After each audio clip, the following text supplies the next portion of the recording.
Good morning from Paddy's Garage. It's the day after Thanksgiving, and I'm going to do a few projects on Scarlett this morning. The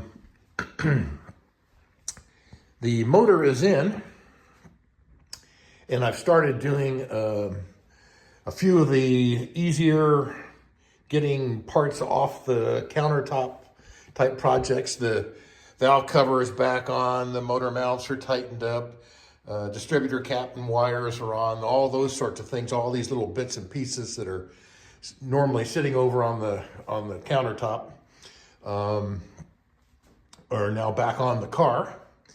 I've once again started my list of projects that need to be done. As I think about them, I kind of add them to the list and scratch them off the list and refresh the list and so forth. I've got some of my old bagged and tagged parts. They are getting they're getting minimal. Doesn't mean that there's no significant amount of time involved in each one of these things, but the amount of parts, I mean, you're like windshield wipers and that sort of thing. The amount of parts that are left over are really getting minimal. So one of the things, this is the clutch fork pin. This part will go into the clutch slave cylinder, and this little pin will go into the fork, the clutch fork. So as you step on the clutch, the fork will get moved by the slave cylinder. So that looked like fairly tight. So I don't know what I'm going to get involved with down there, but that's some of the quick little projects I'll be working on this morning. Way back when I put up some whiteboard material on the back of the garage door here, and this was normally just packed full of stuff as the engine was coming out and projects to do on the engine and so forth. But as we're doing the reverse, I've been able to start wiping off all of the things as they got completed. So we're down to, I had noted what size bolts just in case I kind of lost them for the motor mount and the transmission and so forth. Those are all done, so I can start wiping that off.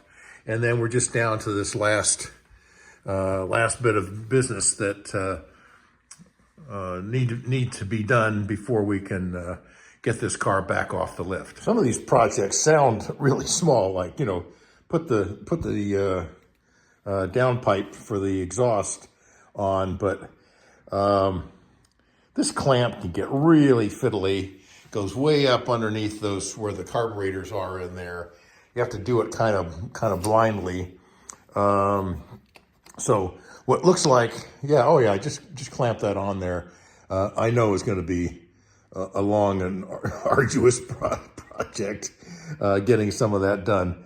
So that's just, well, it looks like, install the downpipe.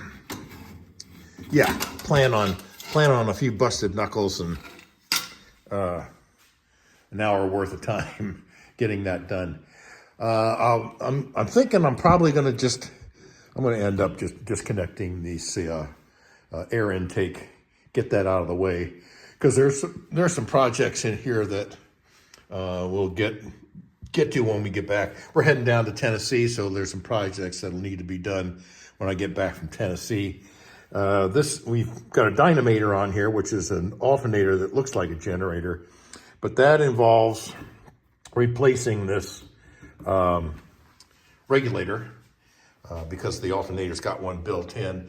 So I'll be putting a dummy regulator in there, and while we're doing that, these pieces will come off. I'll probably I'll sand and try and get these cleaned up a little bit, maybe take a chance to put some clear coat on that. We've got some, because the rig I've got now that's kind of suspended from the ceiling enables me to get these brackets up and out of the way, and I can finally paint these where the bracket around where the brackets were before and get that all painted up and looking a little bit better.